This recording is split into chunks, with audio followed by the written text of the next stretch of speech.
But one thing that I remember is that he never interacted with me. I was just kind of like the fifth wheel tag along. And so one time I had asked my mom, how come he never, interacts with me or talks to me? He never talks to me. And she had said, oh, well, that's just how guys are. Guys just hang out together. And that's, so she didn't reveal to you then that he wasn't your father? No. And then, of course, when I was 14 and I found out he wasn't my father, it was like light bulb. It was like, oh, okay, I understand why. He's stuck paying child support for a kid that's not even his. And so she started telling me about Jesus. She was raised Baptist, nicest family I'd ever met in my life. I was used to, dysfunctional families. And so they were just the nicest family or whatever. So she's telling me about Jesus. She never led me in a sinner's prayer, but I noticed I believed on Jesus and that something changed. Like all of a sudden the sky was blue and I heard the birds singing and I knew it had to do with Jesus, that something had happened in my heart because of Jesus. And just her telling me who he was, I believed in my heart. And so that whole year, that senior year that I was going through the depression and wanting to, thinking about suicide and everything, I kept in my heart, kept saying, I wish I could be happy like that day. I wish I could be happy like that day when Debbie told me about Jesus. Just thinking about it, because I'd be thinking about it and I'd get kind of, in a dark place or depressed, and then something would just tell me, hold on. And I'd be like, okay, I'll hold on. And that would just kind of get me. I wanted to drop out of high school. And the boyfriend that I was with at the time, he's like, no, we're going to graduate in 3 months. Just, okay, hang on again, which is pretty stupid for me to have dropped out. Because one of the first scriptures that God gave me, because I could feel the resistance, and I'm like, what's going on here? And I'd come home from school and I read my Bible, and it was talking about those who endure to the end shall be saved. And I was like, okay, endure. Those who endure to the end. So that tells you that it's going to be a battle, that it's not going to be a walk in the park. So that helped me to have the right mindset that, you're going to have to deal with stuff. So that I think that put me on track, understanding endure to the end. Okay. So it's an endurance race. This is a long game. I can never, ever complain. I can never, even in the worst of times, I never went through what she went through. You know what I mean? So I was like, I will never feel sorry for myself after hearing, what she went through and stuff like that. So that was just a reference point for me, that it's everybody's gone through something. Nobody's had an easy life. Everybody has scars. Mm-hmm. And so that just really brought it home, that it's you know what, you didn't have it as hard as some people have had it. Yeah. So. Yeah. Well, yeah, growing up, it's I'm never, I was a feminist. It's I hate men. I'm never going to get married, blah, blah, blah, blah. And then you get saved and you start to learn that, God has a plan. There's a reason why things happen, that you need to, work with somebody and stuff. So, why did you hate men? Because my mom taught me to hate men, that they were... Even though there was no actual bad, really blood between you and Forrest, or you and Bill. It was her words. But there was no investment. There was no father investment. There was no emotional tie. That's why fathers are so important. And the interactions that fathers have with children, playing with children, being with children. So even though, Forrest was a nice guy, there was no interaction. There was no other than him, saying hi, whatever. And, I'm sure I would go up and hug him and he'd, be nice and, hug back. But there was no emotional connection. But I needed Jesus Christ just as much as anybody who came from a rougher neighborhood, because nobody gets out of this world without pain. Nobody gets out of here, because humans by nature are fallen and they're broken. And that's why Jesus Christ died for us, was to heal all the wounds and to heal our hearts. And so whether you're white bread like me, or you're from the crazy Vato Loco, you know what I mean? We all need Jesus Christ, and we all need a savior. That even the best and the most put together person, there's still a heartache. You still deal with. Welcome back to another episode of LifeSpeaksPodcast.com. Thank you so much for joining us. We want to give a shout out to the Choosing Hope Foundation, go to the website, choosinghopefoundation.org. See what they're doing over there, man. Wrapped around prison ministries, just doing big things out there. Check it out if you want to donate, or if you just want to see, or if you just want to just check it out and see what can happen. Hey, just see what can happen. Check out lifespeakspodcast.com and be up on the info about our podcast. And thank you so much for watching. If you want to donate, you have an option on there. Next, the Potter's House, GRA.com with our church, the Universal Church in Universal City, Greater Randolph area, 2025 Universal City Boulevard. Come and check us out, see how God's moving. Let's check out the website. Once again, it's thepottersHouseGRA.com. And, man, just see how God is just moving over there. And it is awesome. Like, subscribe to our podcast, ring the bell so you get all the notifications. And thank you so much for joining us.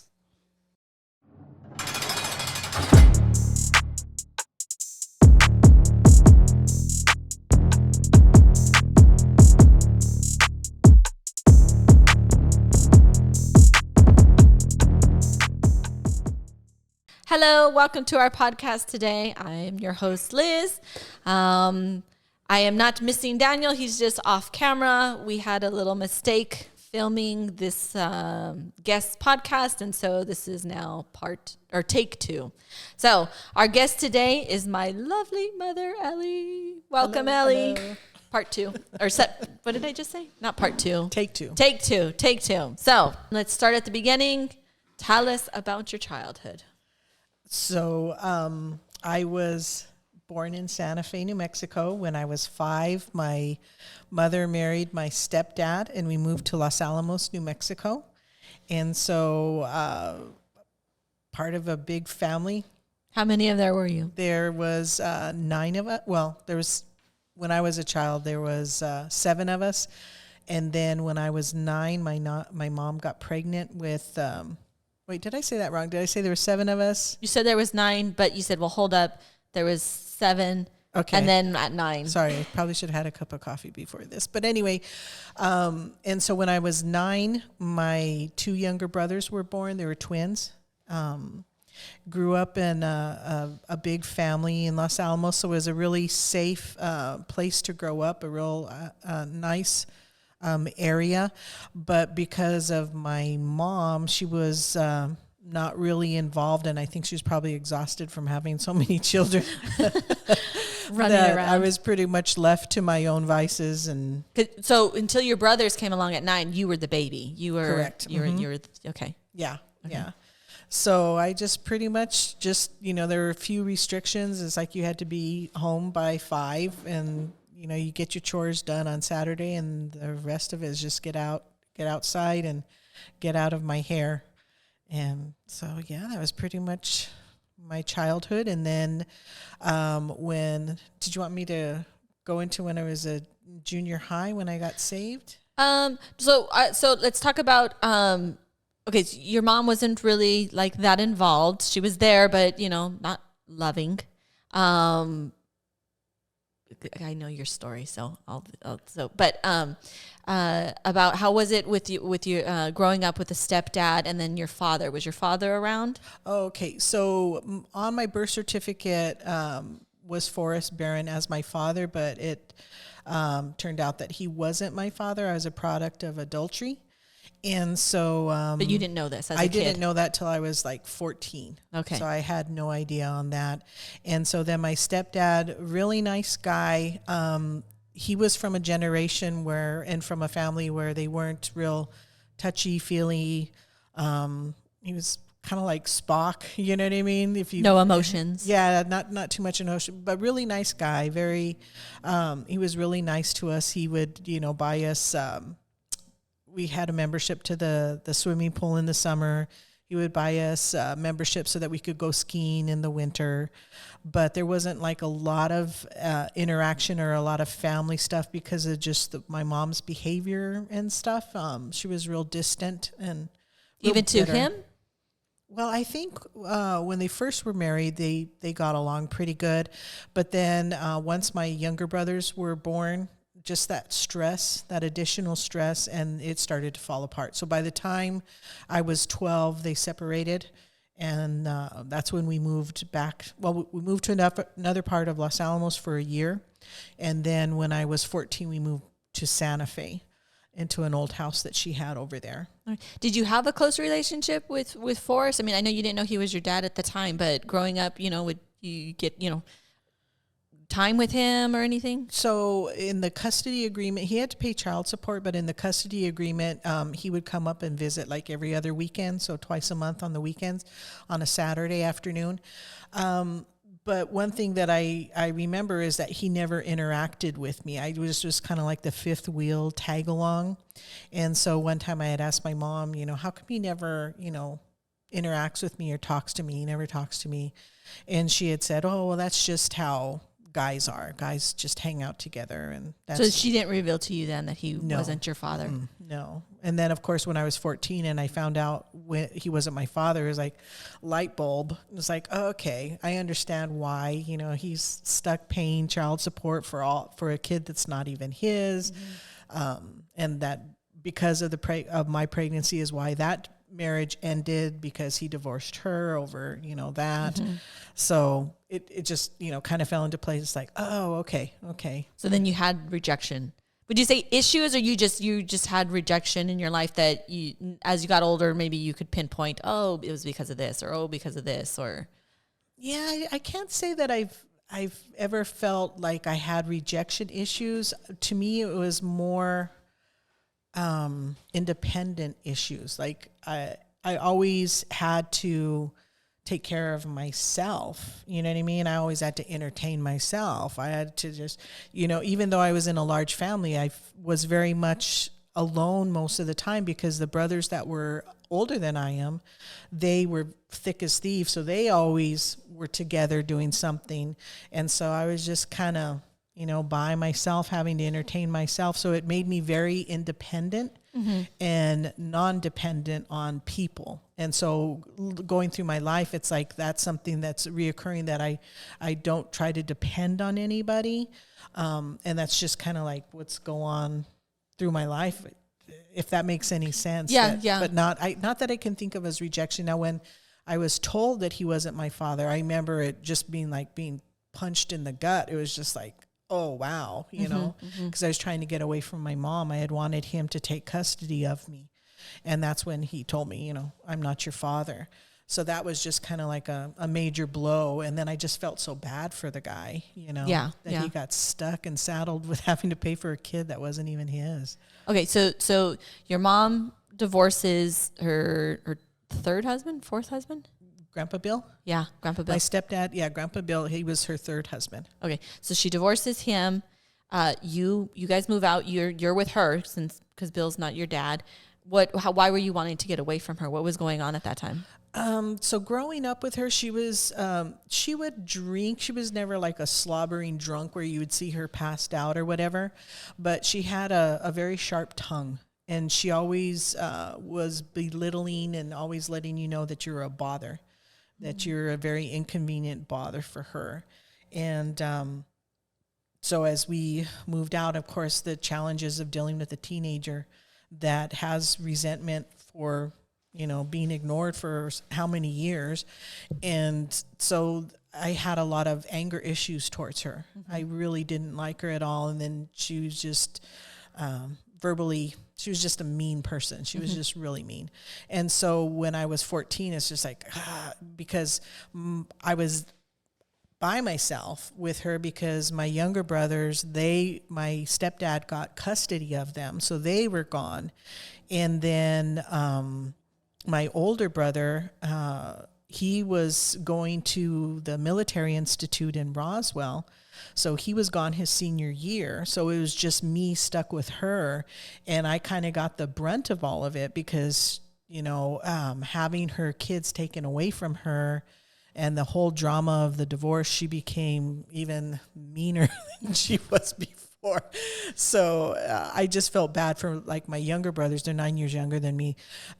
They would have to go visit her, and she was just mean. They hated going to see her. She was just a mean person. So were you like a buffer when they would go visit because you would be there, or were you not there? Were you already gone? Like, no. I was there for a while. And then, let's see, when did I say I left? I think I left at like 15 is when I know, I guess I should have read my notes again. Yeah, I left when I was 15. So up until that time, I was like a buffer because I would, be there with them and stuff like that. And we were always really, really close. They were always really dear to my heart and stuff. So, but yeah, then once I left, they were stuck with her. So because she just had an evil tongue, did she have many friends? No. No. So she was even kind of a loner.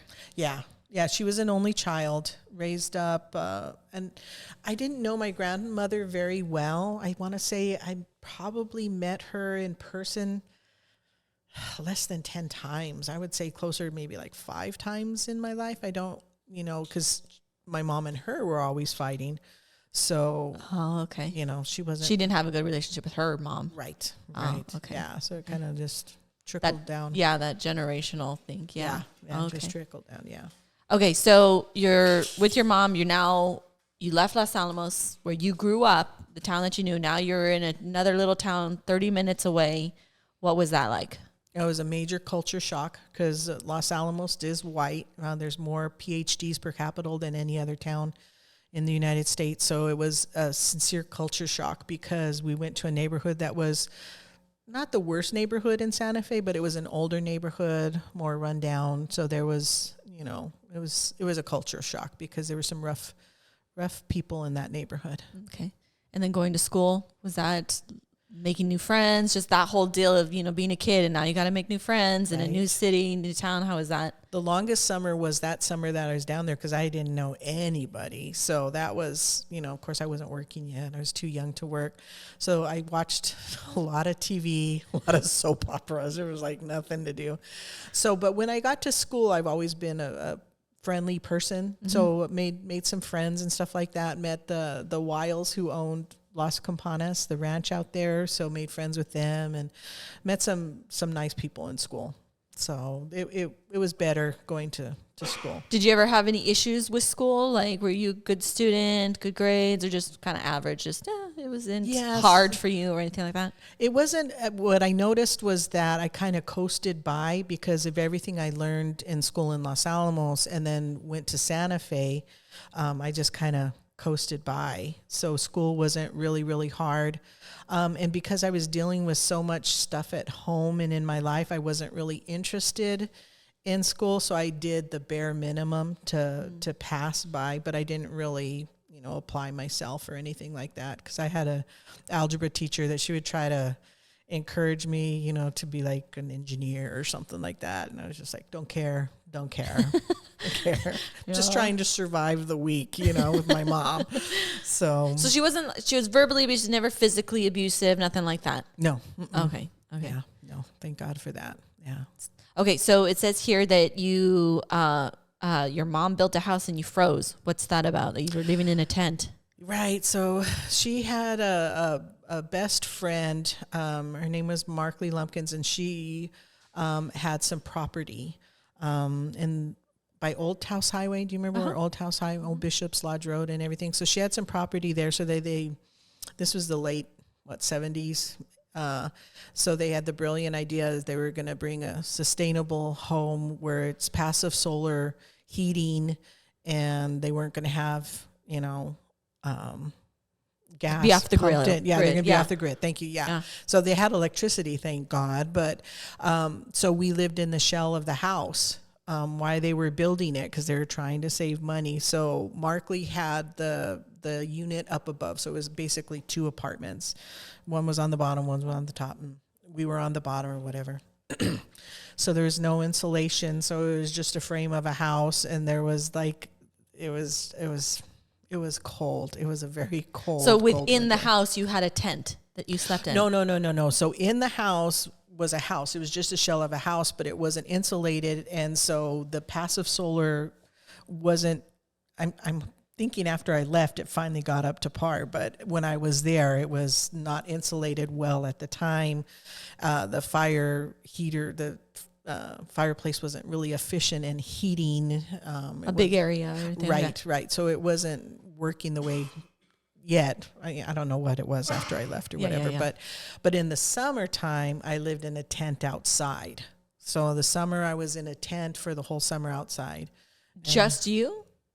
Yeah, my mom lived inside. And then when my Was brother... that your choice? Or is that her like kicking you out going, go sleep in the tent? Like what is that? I would assume it was probably my choice just to be away from her, to have my own little refuge to get away. So, but honestly, I don't remember, but I assume it was my choice. Okay. I assume it was my choice. Yeah. But there was running water. Yeah. You guys like... But there was no heated water. So to take a bath was torture. I would go to friends' house to take a bath and stuff like that. So I'm sure I smelled pretty gnarly for my, Did that ever like make you like feel like... Okay, so I'm going to use the word ghetto, but did it ever make you feel like, or like, I don't know, like, because you weren't poor, you had food, you never starved, you just were without, so you're just nice amenities. You're just weird because all these other kids are, at home in a, taking a bath and stuff like that. And I'm like, can I come to your house and take a bath? You know what I mean? So it just makes you weird. You're an oddity, So you're like, you can't take a bath at home. It's like, no, there's no heat in our house, and you live up on, Old House Highway and they're like, you don't have any heat in your house? What? Yeah. Trying to explain that to, 15-year-olds who. Yeah. And the parents didn't think anything of it? Like, or you don't know. Yeah, I mean, I didn't talk to the parents. The kids were like, yeah, come on over. You know what I mean? You just take your stuff with you. So I didn't know this. Being a teenager is hard enough as it is, and then having to deal with that. Oh, wow. Okay. So then why were you placed, why was social services called and involved now all of a sudden? Oh, okay. So I hated being with my mom. And so that summer, I just didn't go home. I just, I stayed with friends. Yeah. So one of the ladies that I worked with was really nice. And she's like, you know what? My neighbor needs a babysitter. And I'm like, yeah, I can be a babysitter. So I lived with that lady for a while. And I just didn't go home. And then school started and it's like, okay, I had to go back home or whatever. And your mom never looked for you. Yeah. I mean, there's no cell phones back then. So, but never looked. I'm sure maybe she called where I was working, maybe to find out if I was there. I don't know. She never, as far as I knew, she never looked for me or even cared, So then finally went back home and it was worse that, our relationship was really broken. And then like right before Christmas is when she threw me out of the house. And so I went to go stay with some friends. And that's when my brother, Jim, he called social services. And then that's when I got placed into foster care. Okay. So your other siblings, did they have a relationship with your mom? Like I know like you were talking about you being stuck. The boys are already older. They're graduated college, military. Like did they ever come back to visit or anything like that? Well, because the divorce was such a nasty divorce and they testified against her at the custody hearings, there was no relationship. I think my sister Meg might have still been able to keep in contact with her. I think my brother Pete I think Alan did too. But for like Carol, Marmee, and Jim, I think they're the ones that testified. I could be wrong, but I'm pretty sure they were the ones that testified at the custody hearing that she was an unfit mother. So the relationship was severed for them. Oh, okay. Okay. So how did Jim find out? And like, why did he make that call? Like, well, I think I would have probably called my sister Carol or my sister Marmee and told them, what was going on. And then of course, just, everybody talking and stuff like that. So somehow he found out and he called. Okay. And so then what happened? So then I got placed in a temporary foster home, which was with Nana Sarah, and was with them for probably, I want to say maybe like 2 or 3 months. And then they were when they had signed up to do foster care, they had only signed up to do like a temporary, like a 2-week max until they could find a permanent home. Permanent place. Yeah. So, because Nana Sarah and I clicked, she was like the mom I never had, you know, she was even a redhead, and she was just a really, really awesome lady. We were very, very close. So when I left her, I went to another foster family. Her name was Swanee LaCuesta. Swanee LaCuesta. And she had a daughter, Kim, that was living with her. So I lived with her, I want to say, for maybe 6 to 9 months, and then I became emancipated. And I was able just to, because of when I left my mom's house, even though my namesake dad was still responsible for child support, the state got a hold of him and said, instead of getting back child support, you'll have to provide, because he had a trailer. So I was able like a mobile home. Yeah, a single wide. Okay. So I was able to live in that trailer. My senior year, basically. Okay, so you're emancipated. You're on your own. You're working a job. You're taking yourself to school. You had a vehicle. Yeah, a bike? I worked the summer that I turned 16. I worked 2 jobs, and I saved up my money for a car. So I was able to get a car. So obviously independent, but still going to school. You have all this responsibility at a young age. You're living on your own with the help of, Forrest or whatever, but living in this trailer or whatever. What was that like? Like being by yourself? Like you're just so used to it? You're just so used to it. And then you're a teenager, so you're always out and about. You're not like sitting home watching TV. You're always doing something. I was working or just hanging out with friends, partying. Or I was like, did you ever like, woohoo, I have a place, come to my house and party? Like, were you ever like that or no? I was savvy enough to know never to have a party at your house. So why? Like, what do you mean? Like savvy? Like how? Because you knew they were just going to destroy everything? Yeah. Oh, okay. Because I had been to enough parties where my friends' houses had gotten thrashed. And I was like, no, you don't ever have a party at your house. Okay. So you weren't a dumb teenager. You still had like where you thought. I had to take care of myself. Yeah. So. Yeah. You thought a little bit of ahead. Yeah. Not all the time, but whatever. Yeah. Right. Okay. Right. Yeah. So I knew you don't have a party at. Besides, everybody else was having parties at their house. Why fork out the dough for it? Well, we'll just go to your house. Right. Okay, so what is this that Forrest Stepson tried assaulting you? Oh, okay. So I lived in the trailer. Forrest just paid for the trailer utilities, but he didn't buy my groceries or anything like that. Okay. He just basically let you live in the place and then paid for utilities. Yeah, heat and electricity more than my mom had. So take hot showers all night long, all the time.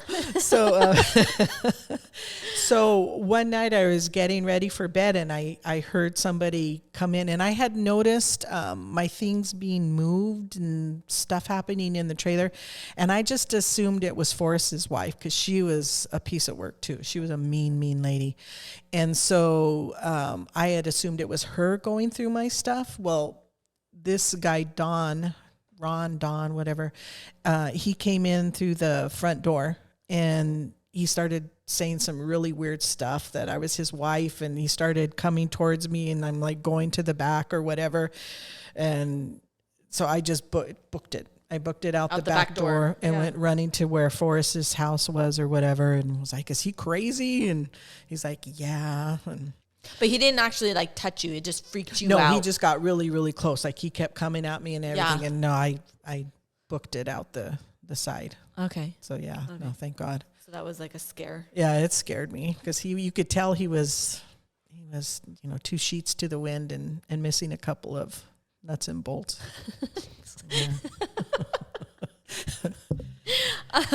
Okay, so you say here that you had you faced depression and suicide. Was this throughout your whole life, or all of a sudden now as a teenager? When I was by myself. It was just like the futility of life really like hit, that I didn't have anybody.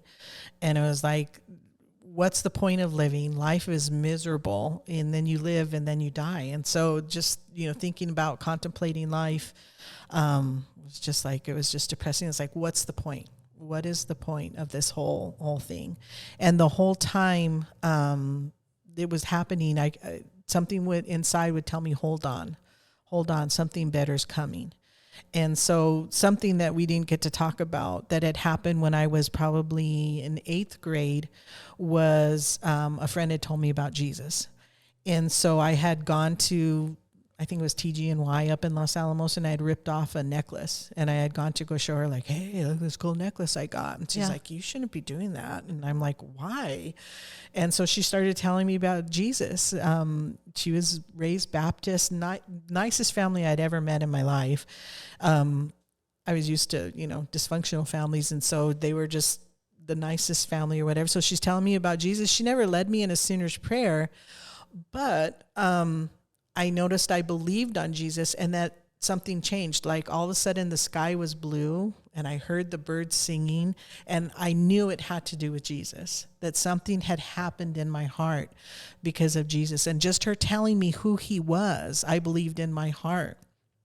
And so that whole year, that senior year that I was going through the depression and wanting to, thinking about suicide and everything, I kept in my heart, kept saying, I wish I could be happy like that day. I wish I could be happy like that day when Debbie told me about Jesus. So that simple witness. It was like a cloud. Stuck. Yeah, it was like the cloud came off of me, like everything was darkened. But, when she told me, I was like, wow, the sky is blue. And it was just a veil was lifted, Yeah.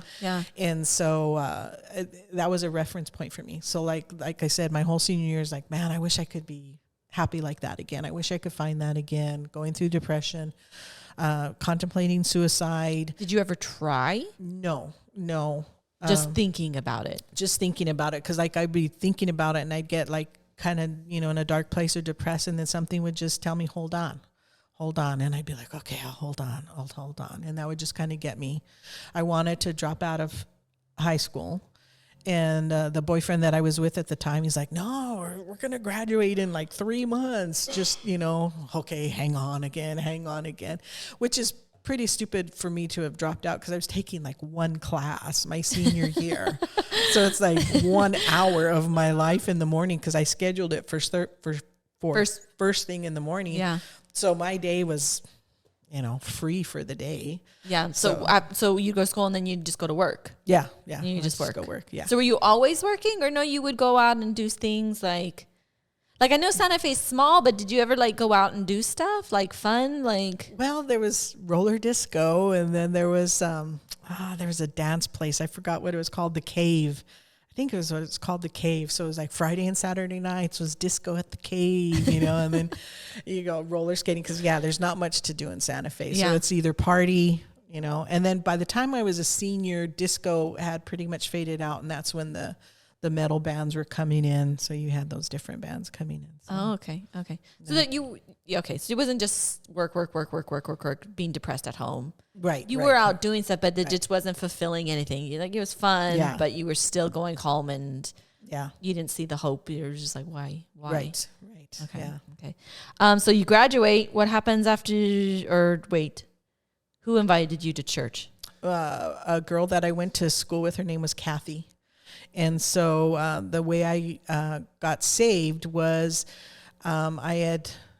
Kathy had started dating this guy, and she was real tall. She was raised Baptist girl, real nice family. And so she's real tall, 5'11", beautiful girl.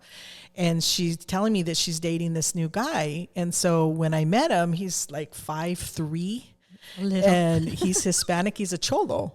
And I'm like, what's going on here? And so she's like, come on, we're going to go to a party at his house. And it's off of Alto Street, and it was like, wow, we're in the wrong neighborhood. We're not supposed to be in this neighborhood. 2 white chicks, not in the right neighborhood. So she's dating this guy, and just all the drama with that or whatever. So anyway, I guess he got busted for breaking and entering. And so the judge there had told him there's a new church that is working with teenagers. And if you'll go to that church, I'll give you probation. But you must attend this church, which is pretty radical if you think about it. Yeah, for the government to And be so like, then Kathy started going to church with him. And so she would invite me, and I'm like, I don't want to go to church. I don't want to go to church, you know. And she kept inviting me. I'm like, no, I'd blow her off or whatever. And then was she saved, or she just like going? well, she was gone, but we're still partying together. So I don't Okay. think she had really captured. She was used to the Baptist way of life where you're safe forever and you don't really have to be, Changed. Yeah. Yeah. So, but anyway, so I had broken up with my boyfriend, and I was bummed out. And she's like, "Why don't you come to church with me?" It was a Wednesday, and I'm like, "Yeah." I just didn't want to think about it anymore. So went to church with her and got saved. Peggy prayed with me at the altar, and it was like I had cried. I hadn't cried in years. I had vowed I would never feel sorry for myself. So I cried, and it was like God had just lifted an elephant off of my shoulders. Got saved, and When was this? April 9th, 1980. So this is April before you graduated high school. Correct. So you got saved in April, you graduated in May, and then tell us your Christian walk. Like, how did that go that summer? So I was okay. So after Donald tried to assault me, I didn't want to live over there anymore because he had a key to the house. Oh, okay. And so I moved in with a gal from work. She had an apartment over there on Sirius Road. They turned into condominiums. I'm trying to think what the name of Coronado. No, not Coronado. But anyway, Cerrillos Road? it was across from the old FOP where the church used to be. I can't think of the name. Anyway, but we lived there. And then I got saved. And her and I would go party. We'd go to bars and stuff like that. And I was like, well, I can't live with her anymore. You had a fake ID? No, I didn't need a fake ID. You didn't need a fake ID? No, I was just very mature for my age, and They wouldn't even card you. they wouldn't even card me. Oh, wow. Okay. Yeah, so I was like the one that would buy the liquor. Her and I would go to the bar, get free drinks, whatever. So I know, stupid, right? So then, so I was at Bible study. They had a Bible study, and I said, you know what? I need a place to live because I don't want to live with this gal that I'm living with right now. And so that's when Peggy offered and opened up her home for me to be able to move into there. So I think I slept on the closet floor. So Auntie Peggy had her own house and had women? An apartment. It was an apartment, and she had other women staying to help them out. Yeah, so there was Patsy Montoya. There was Concha. So originally it was Concha and Peggy, I think, that got the apartment. I could be wrong, but I think it was Concha and Peggy. And then Patsy needed a place to stay. So Patsy roomed with Peggy. Concha's like, I'm not sharing my room. So it was Peggy and Patsy in one room in their apartment room. So like little the girls. Yeah, little. And so then I needed a place to stay. So Peggy said I could stay there. So I think I slept in the closet, on the floor in the closet. In Peggy's room? In Peggy's room, yeah. Concha had her suite over there. And the rest of us were all piled into Peggy's room. Why didn't you just sleep in the living room? I don't know why. I'm thinking maybe it had to do with the type of couch we had, or I don't know. I don't remember why. So you had a bed in the closet? More like a sleeping bag or a blanket. Oh, okay. Thinking. Yeah. Okay. It wasn't a Yeah, bed. I it was wasn't just a bed. sleeping on the floor. Yeah, yeah. But I was tough. I lived out in the winter. In a tent. This at least had heating, so I was so excited. Had hot about water. that, right? Didn't have to ask for a shower. So I slept in the bathtub. yeah, so live with them, and then the lease on Peggy's thing. I think they said you guys can't have that many people. The lease was only signed by 2 people. Oh, okay, yeah. So ended up having to move out, and then there was a bunch of people that gotten saved. I mean, that church was just in revival. It was crazy. So a bunch of us single women got this old, disgusting, gross. It was such a gross house, but it had heat. But so it was a bunch of us. It was like a 2-story house, and it was one of those houses where they built a room and then they added and then they added and then they added. Oh, it was okay, like one of those weaving houses. Yes, yeah. So you had to get through this bedroom to get to this back room. So it was Kathy and Lori, Linda, Teresa, Marion, a bunch of us rented that house together. I think at the max one time, there's probably like 15 women in there. Shut up. Are you serious? It was crazy. So what was it like in the church? Like, tell me a little bit about that. Because I don't think I've ever asked you, like, what was that like to be a part of that revival? Like, did you grasp what was happening, or you were just... So I just knew I had found where I was supposed to be. It was just like, I got saved on that Wednesday. Oh, the Ted Nugent. I didn't tell the Ted Nugent story. Oh, yeah. So got saved on a Wednesday, had tickets to go see Ted Nugent on Thursday.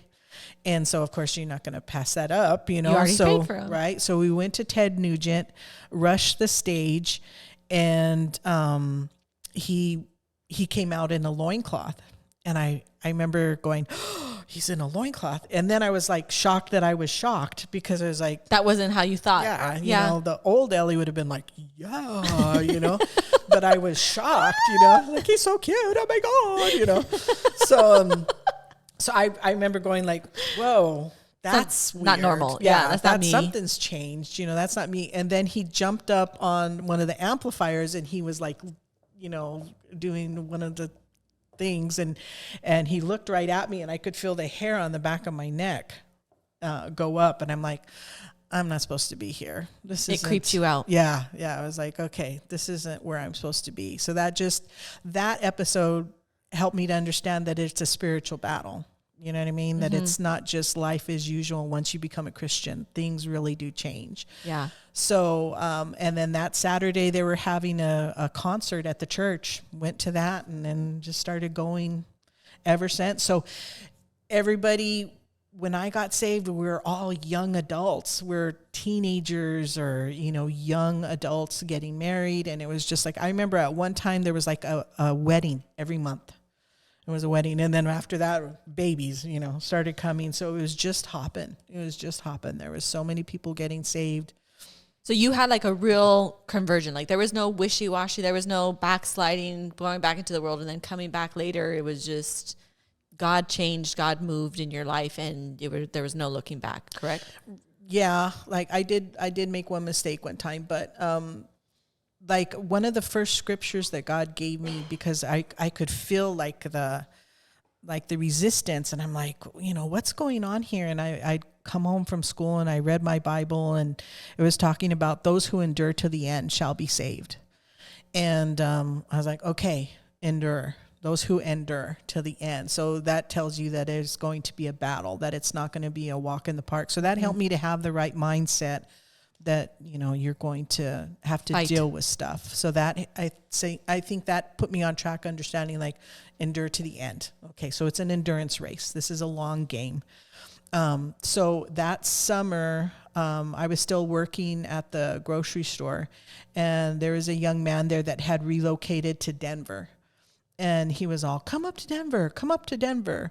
So I'm like, yeah. And I just gotten saved. So I'm not very smart. So I hitchhike up to Denver. You hitchhike? Yeah. You didn't take your car?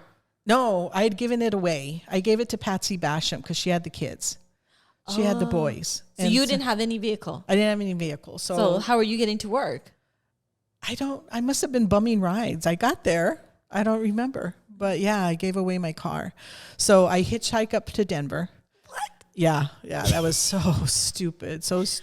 And then was up just there. Just with truckers or with? Yes. Are you serious? It was like, God was so, it was so stupid. That was really stupid. So then went to Denver, stayed there. I don't know how many days I was up there. And then I was just like, what am I doing here? This is stupid. It was boring. So then I came back home. You hitchhiked back. I hitchhiked back.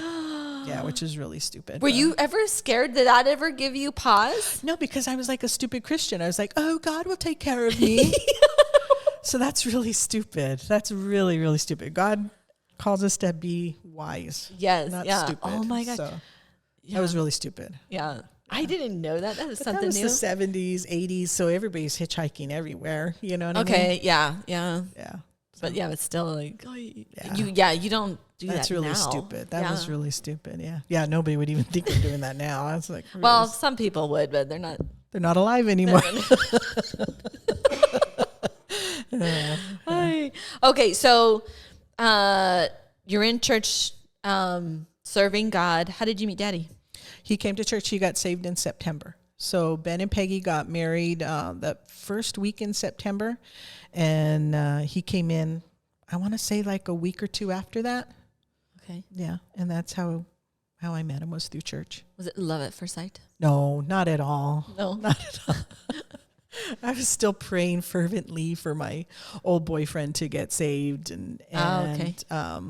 So no, we fellowshipped a lot because he had a car.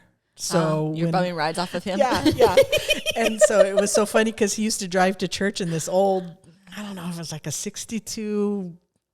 Something. It was just an ugly car. It wasn't, And so he'd come to church and I'd be like, oh, whatever, And so then he had a little bit of gray hair. And so I was raised where you call anybody older than you Mr. or Mrs. or Ms., Out of respect. Right, right. And so I'd be like, hi, Mr. Lopez. And he's like, call me Mike. And I'd be like, yeah, right. I got your number, buddy, dirty old man. So, because he had the gray hair. Yeah. So, and then he went and he bought a 1971 Mercury Cougar. And that was my favorite car. And so he drove to church and I'm like, well, hey, Mike. He went from Mr. to Mike right away. Oh, that's funny. Yeah. Okay, so you say here, what's this Corey's testimony? Oh, so there was a young lady in the church at the time. She was a foster child, and she lived like with you. the Montoyas. Yeah. So she lived with Corrine and John. Mm-hmm. And, we're sitting around talking, and she was telling me what her childhood was like. And I was just like, oh, my gosh, the stuff that she went through, her dad, the mental games and the physical abuse. And it was just like, I can never, ever complain. I can never, even in the worst of times, I never went through what she went through. Mm-hmm. You know what I mean? So I was like, I will never feel sorry for myself after hearing, what she went through and stuff like that. So that was just like a reference point for me that it's like, everybody's gone through something. Nobody's had an easy life. Everybody has scars. Mm-hmm. And so that just really brought it home that it's like, you know what, you didn't have it as hard as some people have had it. Yeah. Yeah. Yeah. For all the things you went through, you were never physically abused. Right. Or anything like that. Yeah. So just, yeah. Yeah. A couple of close escapes, like I said, with Don. Yeah, and then the renter over on Hickok Street, he was a dirty old man. He grabbed and kissed me and he tried to, but yeah, but that was the worst. I mean, you're all, I remember it. Well, pui.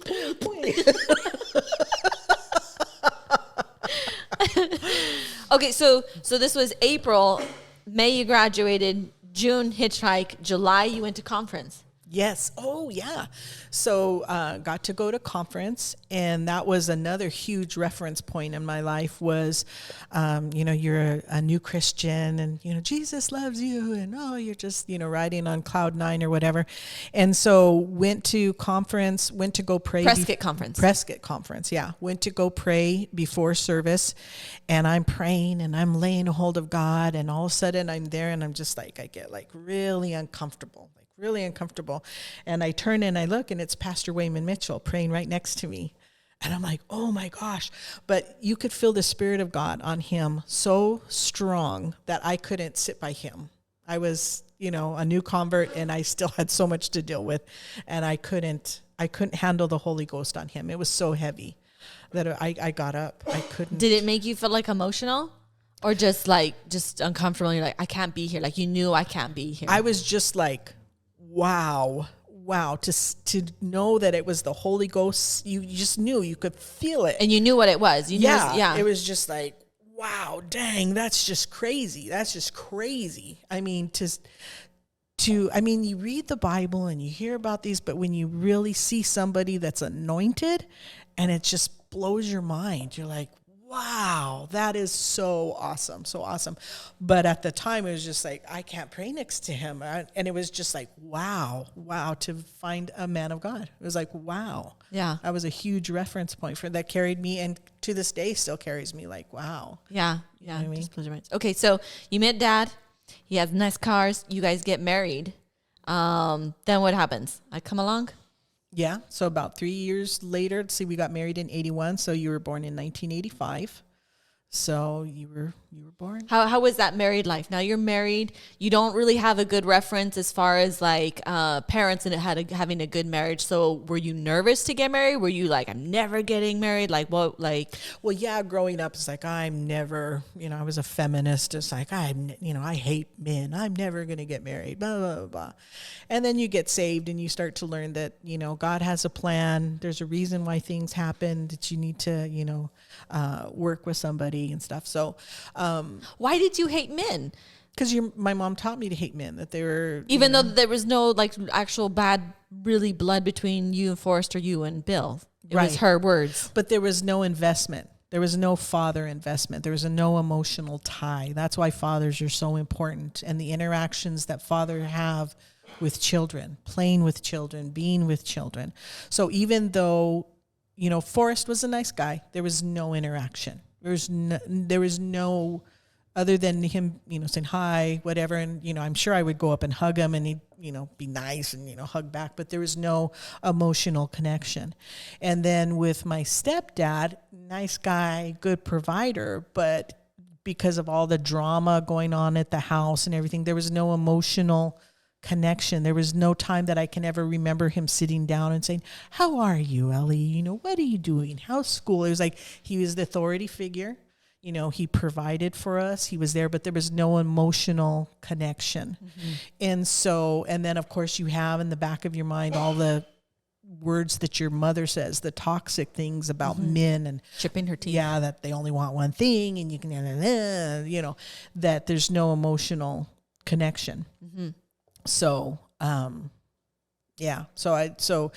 then that's when feminism was really, coming out in the 70s. And so that was a huge social movement. The men are, you don't need a man. You can, raise a family on your own, bring home the bacon, fry it up in the pan. There was a whole commercial. Are you serious? Yeah, I was like, you can bring home the bacon, fry it up in the pan, and never let you forget I'm a man because I'm a woman. It was like this whole woman thing. Yeah. Yeah. Helen Reddy. They had jingles. I am woman, hear me roar. Yeah. So it was a whole feminist movement and the downplay of the importance of the male in the family. Okay. And so, you see the repercussions in society today, the breakdown of the family because of, the disregarding how important the male is in a family, how important that is for children. Right. Not just for providing, but like you just said, because you had providers, but that interaction that. Exactly. Knowing that you're loved. Yeah. Knowing that you're loved by your father. You know what I mean? So, so it was scary. It was scary, but it was like, the pastor at the time, he was very involved with and there was so many new couples that there was, you always had feedback, and then there was Bible studies, and he was very involved in teaching on marriage classes and stuff like that. So I don't remember I was afraid of getting married in the sense that this is forever. It's like, oh my gosh, what am I doing? It's kind of scary, foreign, that big leap, like, oh, wow, So that was like the fear I remember, of getting married. Like, this is a big step. But I didn't have the same sort of fear as becoming a parent. That scared me because when my mom had thrown me out of the house, one of the defining moments when I walked through the fence, I said, it stops here. The toxic behavior stops with me. I knew enough, probably from watching all the daytime TV. Merv Griffin. If you learned anything from.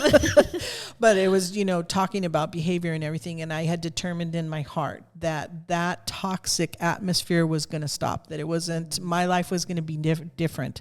I wasn't going to live my mother's lifestyle. So that's why when I was growing up, even though I partied and we'd go out to bars and stuff like that, I would never get drunk. I would never, because I knew didn't want to repeat what my mom had. And so I was bound and determined that my life was going to be different and I wasn't going to carry that on. So then when I was pregnant with you, that was a big fear. It's like, I don't know how to be a mom. I have no reference points. But while I was still single and I was praying for a husband, one of the parts of my prayer is like, God, give me a good mother-in-law, because I am hypersensitive to toxic women. Yeah. And it's like, I don't want to deal with that. I'm so done with drama. And so God in all his goodness gave me Daddy. And my mother-in-law was the best mother-in-law that you could ever possibly have. She was just a dream. So an inspiration. So in my fears of being a mom, it dawned on me that it's like, well, if I just do the opposite of what my mom did, I'll be that much more ahead. And then I was a big proponent of I really liked James Dobson. His ministry was taking off. So I bought all of his books. I would listen to his radio show on marriage and raising children. And so I, really grabbed onto him. Then Peggy, she was, so Peggy was a big influence because she was already a mom, and I really looked at her example on what to do. So between Grandma Lopez and Auntie Peggy, Dr. Dobson, and prayer, I was like, okay, at least I had the tools to, and, for all the meanness of my mom, there was some things that she taught me that weren't bad. You know what I mean? That she was obviously a strong woman that was trying to do the best with what, she knew. I don't know what her childhood was like, so I was able to, you take what is good and you try to replicate it. And so that gave me hope. Yeah. And then, of course, you were such a perfect child. I know I was. I could write a book Leonard on this was the bad one. We'll get into that in a second here. Stay tuned for part 4. Okay, so you had me. You had Leonard comes along. You're now been saved 43 years. This year it'll be 43 years. Jeez. Well, I thought the rapture would happen by then. This year, because it's already April. Yeah, so it's 43 years. Okay, so it has been 43 years. Yeah, 43 years. Married 42 years. Now in July. 43 years. Does it feel like a long time, or is it just like when you think about it, it's like, wow, 43 years. That is long. But you don't really, it's nothing. It's not like been the longest 43 years. Yeah. It's been a ride. It's been an adventure. And then when you look back and you see all that God has done, even in, through the church splits, there's been such a blessing, even though that church split happened, you learn so much, but then there was so much blessings afterwards because God is so good that he can take anything and make a blessing out of it. Mm-hmm. And I really thought the rapture would happen by now. I didn't think I would get this old, but well, let's talk about these up and downs and blessings. Like what has God done that are reference points that you can talk about that like come to your mind? Oh my goodness. Are you talking in reference to the church split or just anything. Going to church? Yeah, anything. Because we've had ups and downs. You lost it. Well, you didn't really lose your job, I guess. Well, what job? AIG. You left it. You didn't really lose it. But the trial of like financial like. Yeah, it wasn't like hardship. Like we didn't go without. It was just tight. Or no, that wasn't a big thing. No. I mean, even like when you guys were in school and I wanted to work, I was able to work in the brokerage industry where I was in at 7. You guys had to be at school by 7:30. I was out of work by 3:30. You were out of school at 3. So that was really a benefit, that I was able to have pretty much the same hours as you all, you and Leonard growing up and everything. So I can't think of, I need, I guess, more of a specific question on that. Like, the blessings, just learning how valuable children are, how important you guys are. Because when you're in the middle of raising kids, you're just like, oh my gosh, Mm-hmm. And then after they've grown up, you realize how quickly, just case in point, look at you and Catalina. She's Yes. 11. Yes. Oh, I And had it's- such a hard time with You that. know what I mean? Yeah. And then before you know it, if the Lord doesn't come, she's going to be 18. No, she's not. She'll No, be she's married. Not. No, she's not. Just joking, No, she's Daniel. not. But anyway, Daniel's not piping in over here. but just how things change, and just how, I don't know. I don't Okay, know. so then let's talk about the split, because that was a big thing. That was a big thing that happened in the Santa Fe church. So let's talk about that. Yeah. So some of the lessons that I learned from it was how it broke my heart to see families destroyed. You know what I mean? That, seeing that the kids that were raised up in church, and because of this split, they're no longer interested in serving God. And that's heartbreaking, because you're like, which of those kids were going to do something great for God?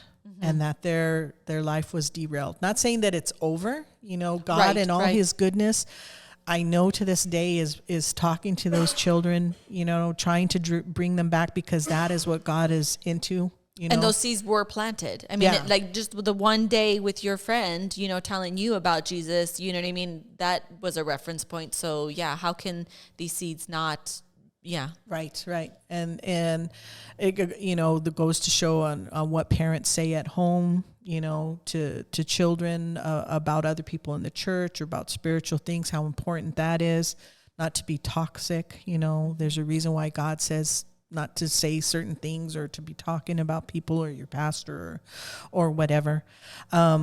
It made me appreciate the friendships that we had there, that even though, we went to church, or they would bug me or irritate, they would just have those personalities, or I irritated them or whatever. You're still connected to them, you're like, that's my brother and that's my sister, and when you see that breaking, you're just like, it's very, very sad to see the casualties of Along the that. way. Yeah. And to see, that was in 2001. So we're in year 22 since that, and see who survived, who didn't. And, the adults usually survive, but a lot of the kids have gone into lifestyles that are, very destructive. Yeah. And so that's very, very heartbreaking. But part of the benefit of that is we got to meet the McCarthys and the Miolos and, Pastor Jesse and, all these wonderful people. Pastor Peterson. Yeah. Well, he was in the church. Right. I got saved with him. Oh, yeah. okay. You know what I mean? Yeah. But that relationship too, being able to be with them and just all the great relationships that, we were able to meet, even after the split or whatever, that God is just so good. God is good. Yeah. He is so good. So I got a quick question. So after saying all that, was it hard for you to leave the church to come here to San Antonio? Yes. Yeah. It was hard, because that's where I grew up. That's, the people in that church are just awesome people. I just love them. So that was hard, but, it was a new phase. And so we knew that this is where we needed to be. So A new chapter. yeah, a new chapter. Yeah. So, and we're still in contact with them, and we're looking forward to going back, because, they've got a new pastor, and it sounds like he's really, really doing some good things there. So we're excited and we're happy, because you pray for them and you want, those people to be blessed, because they're such good people and they're your family. Yes. You love them. Yeah, You love them. So, love you, Miss Virginia, Mrs. Katnick. right. Rock on. What is this? My words determine my path. Your words determine your path is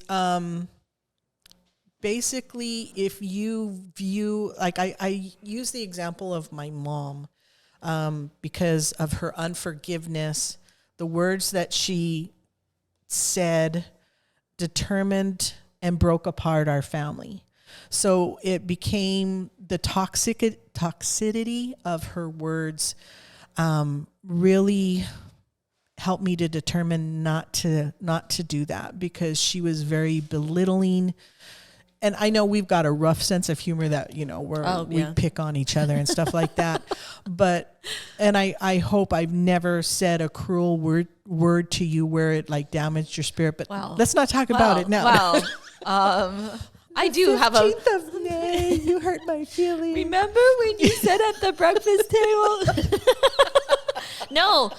I'm like, if you did, like, that's not one that has stuck. You know what I mean? Like, you know, like, so I know, like, when I was in junior high, I was a pain in the butt. Those were probably some hard times with raising me. I know I hated those years. And I hated everybody. It wasn't just you and dad. I hated everybody at school too, just the drama school. But, so like, I know that must have been like hard for you. You know what I mean? I know you have said, you're like, oh, I just want to kill her. You know what I mean? Like, you're lucky I'm safe. Someone strangle you, you know. So it's like, I get that. I was going somewhere with this. Oh, so I can say, like, even like maybe like one time, if I was pissing you off, like if you like did say something to me, like, I don't remember it. You know what I mean? I think maybe because I knew more that how much you loved me, that it never really, I mean, I think we even talked about like with Leonard, that like me and you could get in a fight and be like yelling at each other, get away from each other for an hour, and then be like, hey mom, let's go get an ice cream, you know, and we'd be like, okay, and we were done. It was over, you know what I mean? And so it was just like, I never. Yeah, it wasn't like a constant tension and drama and stuff. But I knew at the end of the day that you loved me, you know what I mean? So yeah, even though we were fighting or mad at each other, I knew that you loved me. There was no doubt about that ever, you know what I mean? So I'm like, right. Yeah. So no, just talking about how words, you know, what you say, what you're going to do, how you treat people, that kind of shapes your path. You know what I mean? If you're a jerk to everybody, you know, then yeah, you know, it kind of shapes your path. So I'm a firm believer in being and saying kind words to people and staying away from toxic, you know, words and stuff like that. Oh, does that make sense? Yeah, no. You also hear measure people by their character and their actions. Right, because talk is cheap. Talk is really, really cheap. But when you see somebody that puts action behind their words, then that's how you measure a person, because the proof is in the pudding. You know, when I was in the brokerage business and everything, they teach you salespeople, you know, used car salesmen or whatever. They have the lingo, but the action behind it. And so that's a really important life lesson and especially for girls, I'm sure guys go through it too, where you get some sweet talking hoochie mama or whatever. But girls are so vulnerable to the guy saying, oh, you're so beautiful, I love you, you know, you make my heart go pitter patter, and the girls fall for it. And it's like, but yeah, they're saying it to deadbeat. everybody else. So it's just talk. But until you see action's what really is the measure of a person. What are their actions? You can say, I'm a Christian, I love God, but your lifestyle says something else. It's not meeting up. So that's like a huge life lesson. You measure a person by their behavior. And if their behavior doesn't match with their words, then you know that there's a disconnect there. Well, do you want to talk about Grandpa Bill and how hard it was for you to lose him? Yeah, you know what? He passed away in 2020. Right before the pandemic. Yes. And I just thank God for that, because having him in a assisted living facility, with his temperament, he was a grumpy old goat, and those people don't get paid enough to put up with the stuff that they put up with. God bless him. So, he passed away. But I am so grateful that even though their marriage might have been horrible, you know, I got Matt and Andy out of it. And I got him, even though he wasn't a warm and fuzzy guy. Again, coming to actions, his actions were always, you know, he was very, very nice to me. He would always schedule family reunions, go up and visit them. You know. So he kept the family together. Yeah, he kept the family together. He kept that our home, and I think what touched me the most when he was in the hospital, I was going in when I'd get off of work, I'd go over there and we'd do tag team. My brother Matt was taking care of him until Meg and Andy could get into town, and I went after work to go give some relief, and the nurse goes, "Which number are you?" And I was all, I'm sorry, number? And she's like, which child are you? I go, oh, I'm number 7. And that just really touched my heart that it's like he's calling us his children. He had never, even though he divorced my mom, he still considered us his children, and he treated us such, Yeah. that he's telling, the nurses that, yeah, I've got 9 kids. And I'm like, wow. I mean, nowadays they'd be like, yeah, I married this lady with 7 kids. She was a royal witch, Yeah, but I yeah. have 2 sons. Right. Yeah. You And know? you just brush But off no, the others. he said we were his kids, and not having that link to somebody, that meant a lot to me, because it's just like, wow, that was really nice. You know what I mean? Yeah. And so, yeah. So it was hard having him pass away. I would pray for him all the time. When I would pray for my mom too. She died in 2007, and I would really pray for him, and I'd really pray for my mom. And then, I don't know, my mom died, and then I was just notified at Thanksgiving that she had died. So I don't know. I lost contact with her, obviously. And so I didn't know, where her heart was at, because I know her mom was Irish, Roman Catholic. So, but my mom never went to church. The only time I heard the name of Jesus was in a cuss word, Mm-hmm.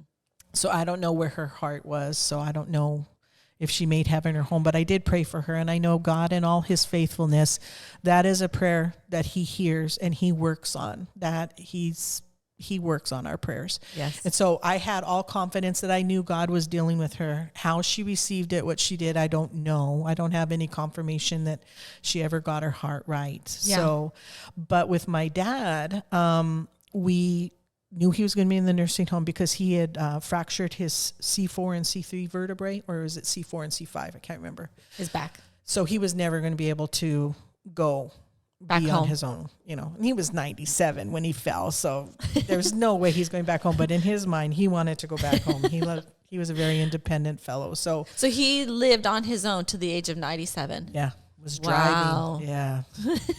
Yes, that was another scary thing. But, I prayed for him all the time. I prayed as like, God, get hold of his heart. And then as we were cleaning out the house, there was a box of letters that my sister had said, oh, throw them out. And I was like, no, even though they were gnarly, you could tell the mice had been in them. Mm-hmm. And I was like, well, I'll just use wipes. I'll just, wash my hands and be really careful and stuff like that. Well, he had saved all these letters from his family. And the thing that stood out was that his mom would tell him, you need to go see Billy Graham. You need to find a church. So the light bulb went on. It was like he was raised in church because he had some very moral leanings. Like you would, even though he would say his lifestyle was different, but you could tell there was a root in him, that he had some exposure to the gospel. And so I would just pray, like, God, bring into remembrance the words that he heard as a child. Bring that about, because, he, as far as I knew, he spent his whole life ignoring God and not wanting. In fact, the only time him and I ever had harsh words was having to do with the gospel. But,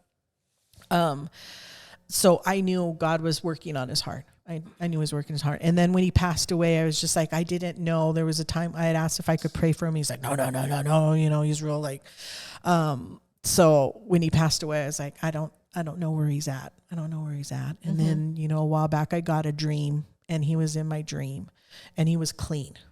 And I hugged and I kissed him, and I'm like, he's clean. He's clean. And that just brought such a relief to my heart. It's like, okay.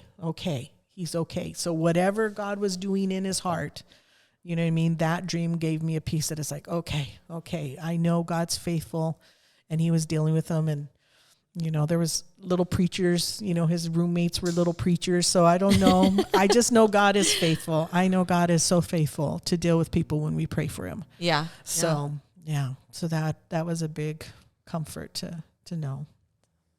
Okay. So I got something. So Bill was a very unique and funny, interesting character. Yes. Oh, yeah. All his antics and everything, he could be a comic book character or something. Right. You know what I mean? So, do you have a story that you could share that stands out to you as kind of one of the funny ones? One for me is the story of the bear coming into his house and him smacking it with the newspaper. But there's tons of stories. You know what I mean?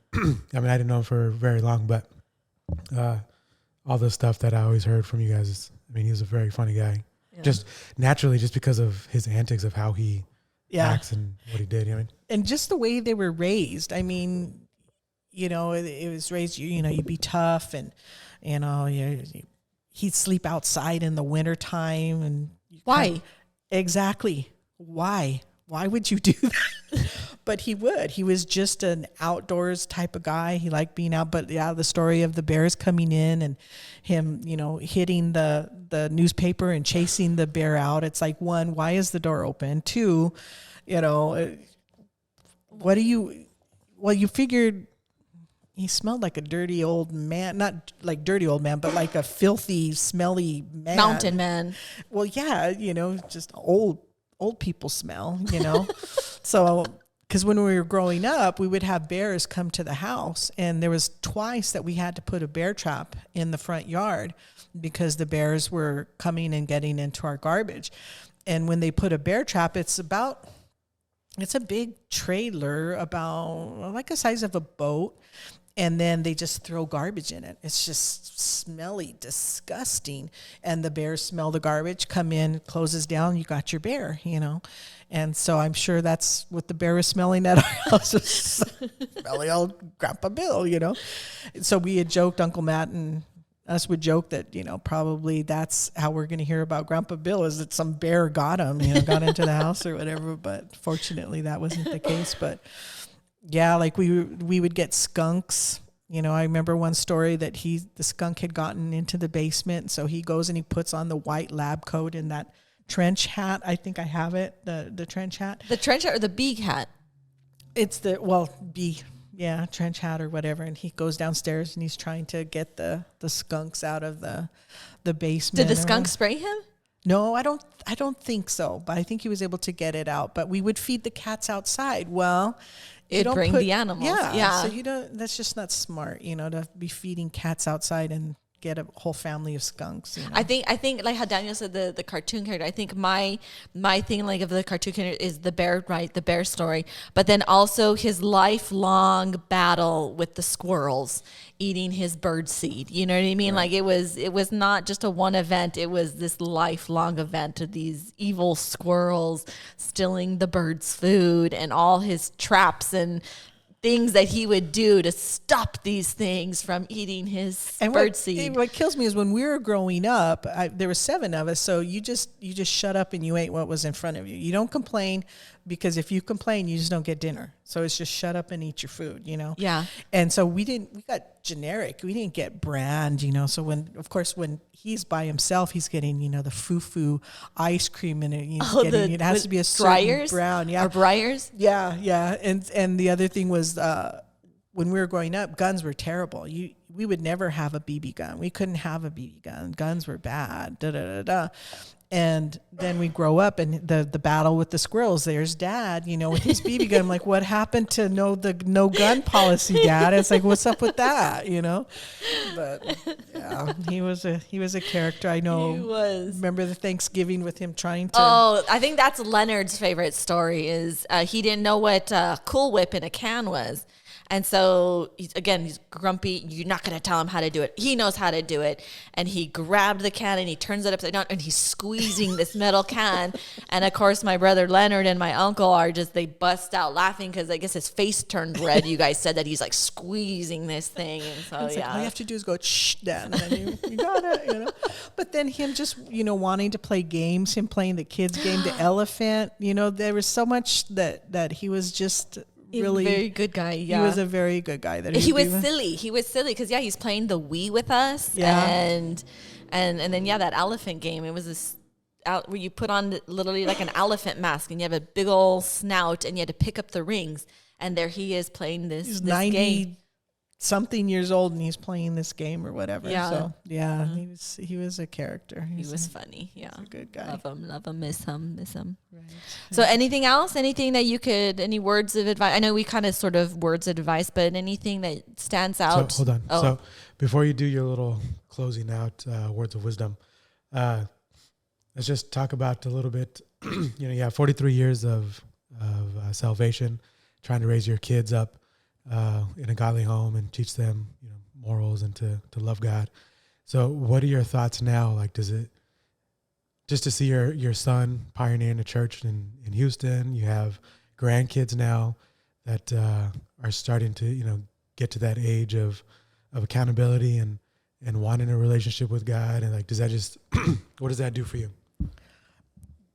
I'm just so proud. I'm just so proud of the way, I'm so grateful for the way you guys are raising your kids. I'm grateful for Leonard and Alexis, how they're raising their kids. It's such a blessing to know that families work, that when you invest and you set the course right, it works. Mm-hmm. You know what I mean? There's things that happen because everybody has a free will and stuff happens, but that it works, and it's a blessing. And to see, my grandchildren, the picture of Joshua praying, Catalina witnessing, Ariana singing.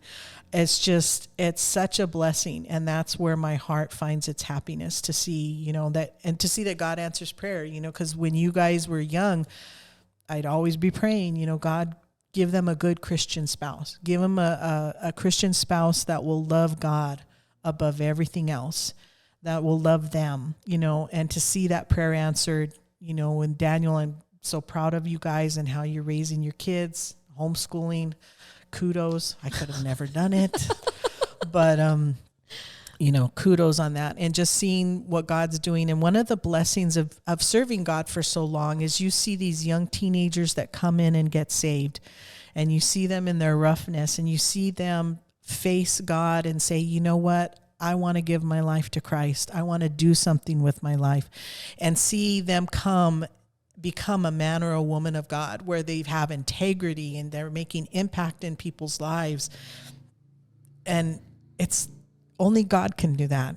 Only God can do that. Cause I was real into, self-help books and this and stuff like that. But the only thing that can change a person's character is God. Only God can do that. They can change their behaviors. They can change the way they talk. But the true nature of a human heart can only be changed by Jesus Christ. And it's so exciting to see where you were, where you are now. Mm-hmm. I think of the people that we got saved with, and you see, Melanie and Josh, it's just like, wow, and just, Pastor Jesse and Bethany, Pastor and Jesse, you know what I mean? What God's doing in their lives, and you just see that trajectory. And that's like one of the biggest blessings of being an older saint, is seeing what God is doing in this next generation, mm-hmm. and seeing what they're doing, and knowing that He's got it all under control. Yeah. Now can I do my closing? I want to do the closing tonight. No. No, so yeah, there you go. Preach it. What are your last word, or what are your words of advice or wisdom, or like what would you want to tell maybe somebody who grew up like you, or just in general, just anybody? Well, I think, on your podcast, you've had a full range, a full spectrum of different lifestyles. Mm-hmm. And so we tend to become very ethnocentric, where we're used to, the group that we grew up with, or the people that we hang out with, or whatever. And I think one of the things that you learn from, I'm white bread, I'm total white bread, but I needed Jesus Christ, mm-hmm. just as much as anybody who came from a rougher neighborhood, because nobody gets out of this world without pain. Nobody gets out of here, because humans by nature are fallen and they're broken. And that's why Jesus Christ died for us, was to heal all the wounds and to heal our hearts. And so whether you're white bread like me, or you're from the crazy Vato Loco, you know what I mean? We all need Jesus Christ, and we all need a savior. That even the best and the most put together person, there's still a heartache. You mm-hmm. still deal with people that they're really, really nice people, but their mom's missing, or they get diagnosed with cancer, or, everybody's going through something. And that's why it's so important for us to pray for people, and to be available to be there for people, to strengthen people with prayer, and to be behind them. You know, that's probably the biggest lesson I've learned, is that, and the blessing, you know, of Christ is just, you know, how we need each other, and how we need each other's prayers and our words of support, you know, and words of chastisement when we're being stupid, you know, but to be able to take it and to be a true friend and to be a true support for somebody. I think that's the bit. Yeah. Now I'd like every head bowed and around. Just kidding. Just kidding. Sorry. Well, thank you for joining us, for doing this again. I know it was a little bit different, but I hope it was still good. So thank you for joining us, and we'll see you next time. Bye.